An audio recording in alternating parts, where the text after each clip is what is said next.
আগে পেঁয়াজ বাটা, রসুন বাটা, লঙ্কার গুঁড়ো, টক দই, গোলমরিচের গুঁড়ো, বিরিয়ানির মশলা, কাশ্মীরি লঙ্কার গুঁড়ো, লবণ, চিকেন মশলা দিয়ে ভালো করে মাখিয়ে নিই। তারপর কড়াইতে তেল দিয়ে পেঁয়াজটা ভেজে নিয়ে এরপর সেদ্ধ আলুগুলো ভেজে নিলাম। এলাচ, লবঙ্গ, দারচিনি, পেঁয়াজ বাটা, রসুন বাটা, লঙ্কার গুঁড়ো, লবণ দেওয়ার পরে চিকেনটা কড়াইতে দিয়ে ভালো করে কষে নিলাম।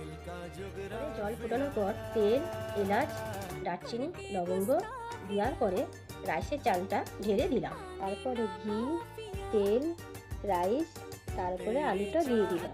নুন, চিনি, গোলমরিচের গুঁড়ো, চিকেনটা দেওয়ার পর গোলাপ জল, কেওড়া জল, বিরিয়ানি মশলা, মিঠা আতর, পেঁয়াজ বেরেস্তা, ফুড কালার দেওয়ার পরে আমাদের বিরিয়ানি রেডি।